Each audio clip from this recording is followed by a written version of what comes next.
Muito bem, então na realidade essa questão aqui tem que dar toda essa lida, né? Ele fala sobre a lei de Brewster, que não tem nada demais, né? Ele até bota no desenho aqui, ó, que o ângulo tem que ser 90 aqui entre o raio refletido e o raio refratado. E aí depois disso vira uma questão de matemática, né? Porque diz que segue a lei de Snell. Tá. Aí o que diz a lei de Snell? Que o índice do meio 1 vezes o seno do ângulo incidente é igual ao índice do meio 2 vezes o seno do ângulo refratado. Aonde que ele está andando? Ele está andando no ar e ele vai passar para essa lâmina, né? Ele diz aqui que o índice de refração é igual a 1, então ele estava no ar. Então, quanto é que vale o N1? 1. Quanto é que vale o seno do I? O ângulo de incidência está aqui, né, gente? Esse é o ângulo de incidência. Então, esse é o ângulo que a gente não tem. Porque a pergunta dele é o índice de refração da lâmina. A minha incógnita, né, aqui vai ser o N2. Eu não tenho N2. Né? Ele me disse que esse ângulo aqui vale 30 graus, né? Tá, e daí o que eu sei? Que, né, vou até trocar a cor aqui, né? Todo isso aqui dá 180, né? Tudo isso aqui dá 180. Então, aqui tem 30, aqui tem 90. Que ângulo que é esse θP aqui? Esse θP é o ângulo que falta, né? Para 180, né? Então, se aqui nós temos 30, aqui nós temos 90, o que está faltando aqui? 60. Então, o θP é 60. Se esse θP é 60, o ângulo de incidência é 60, porque eles são iguais. Qual é o seno de 60? O seno de 60 é raiz de 3 sobre 2. O N2 eu quero saber, que é o N da lâmina. E o R é 30, que o seno é 1/2, né? Então eu posso cancelar. Então o N da lâmina vale raiz de 3. Não tem muito estresse. A questão número 11. A questão número 11.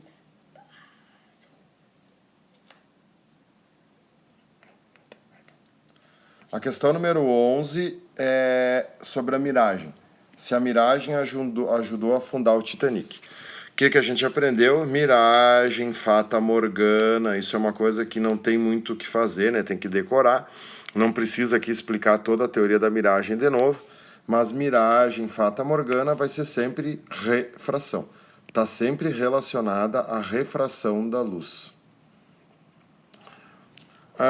A número 12 diz que tu vai usar a refração para medir a qualidade da gasolina e que daí a gasolina não adulterada apresenta uma razão entre os senos do raio incidente e refratado igual a 1,4. Então, assim, a única coisa que tinha que entender nessa questão é que o seno entre o raio incidente e o raio refratado é uma razão entre os n's, né? Olha a lei de Snell.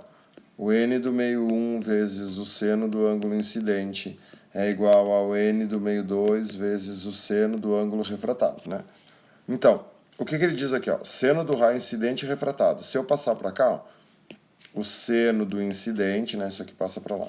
Sobre o seno do refratado é igual a... Aí muda, né? N2 sobre N1. Como N1 é o ar, que vale 1, né? Eu posso dizer que o seno de um sobre o seno do outro é igual ao índice de refração da gasolina. O que é o N2 aqui? Seria o índice da gasolina. Então, o que ele diz aqui? Que o teste apresentou o valor de 1,9. Tinha que ser 1,4, essa razão, e foi para 1,9. Quer dizer, tu está aumentando o índice de refração. Qual foi o comportamento do raio refratado? O que a gente sabe? Que quando tu vai do ar, né, se aqui tu tem ar e aqui tu tem gasolina, a coisa está ficando dura. Quando a coisa fica dura, fecha as pernas. Então, né, aqui tá assim, e aí vai fazer um desvio para cá.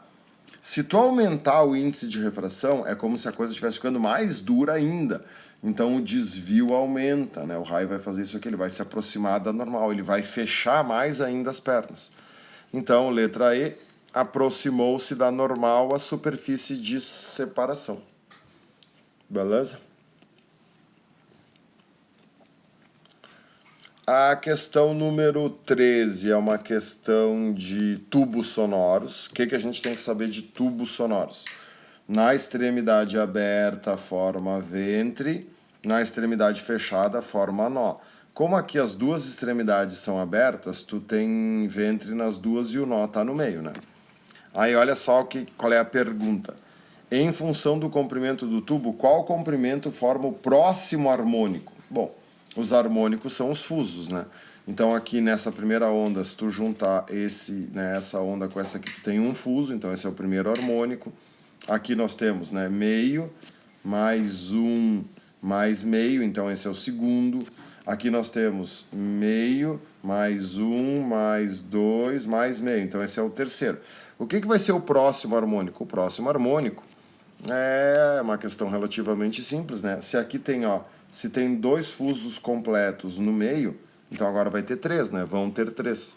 Então vai ter um aqui, um aqui, um aqui. Meu desenho vai ficar meio tosco, né? Mas tudo bem, não tem problema nenhum. Tu vai entender. E aí aqui tu vai ter meio, né? Porque sempre forma, nas pontas sempre forma meio, né? Esse é o tamanho do tubo. Vou apagar aqui, né? E esse tamanho do tubo diz que, né? Diz que o tamanho desse tubo... Opa, vamos...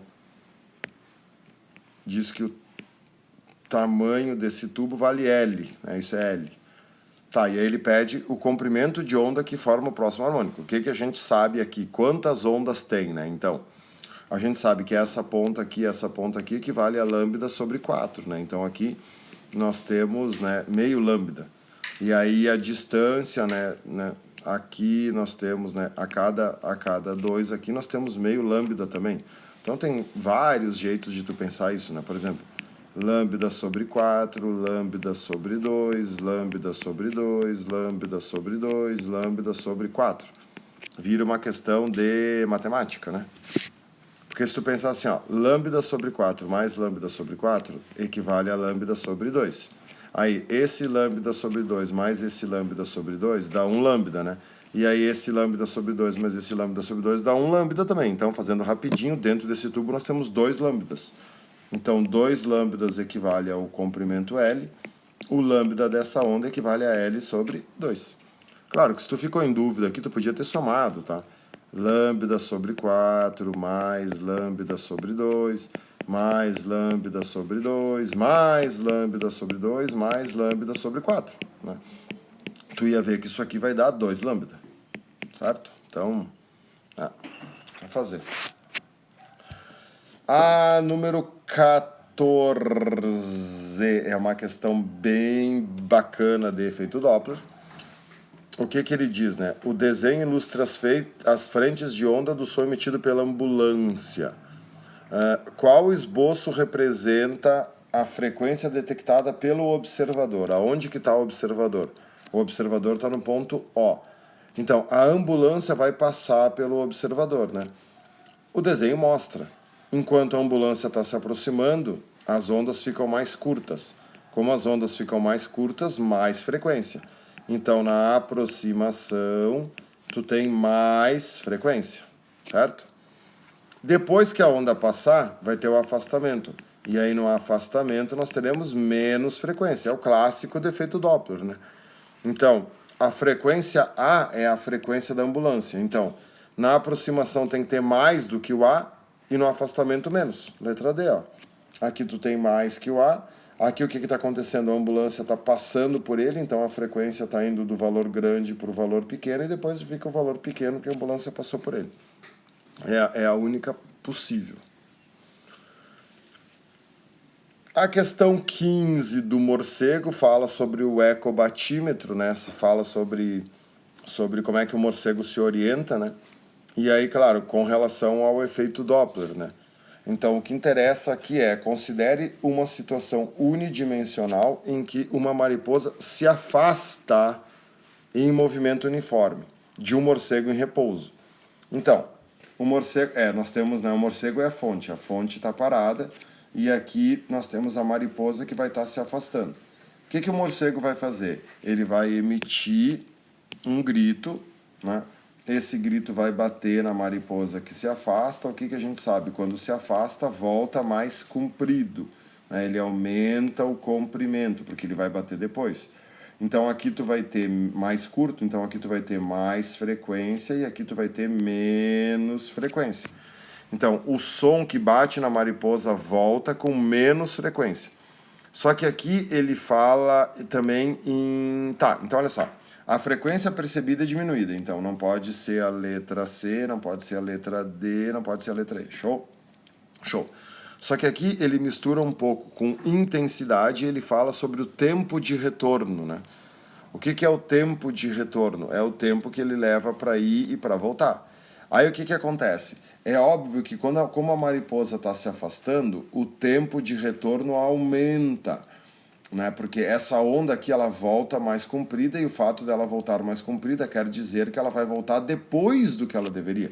Então, o tempo de retorno aumenta, só pode ser a letra A. Por que ele fala em intensidade diminuída, tá, pessoal? Justamente por causa da distância, tá? Como a mariposa está se afastando, a gente sabe que quando uma onda se afasta da sua fonte, a intensidade vai diminuindo. O Enem cobra bastante essa parte de intensidade. Nunca te esquece que intensidade é potência sobre a área. Conforme tu vai te afastando da fonte emissora, a intensidade da onda vai diminuindo, vai ficando mais fraca. E a número 16 diz que em viagens de avião é solicitado o desligamento dos aparelhos. E aí pede a propriedade das ondas que justifica o procedimento adotado. Cara, o que acontece, né? É para evitar interferência, né? O celular pode interferir no funcionamento dos aviônicos, dos equipamentos que o avião, né, que o piloto usa para se localizar. Por quê? Porque tem frequências próximas. A interferência só ocorre em frequências próximas, né? Não adianta terem as frequências diferentes. Beleza?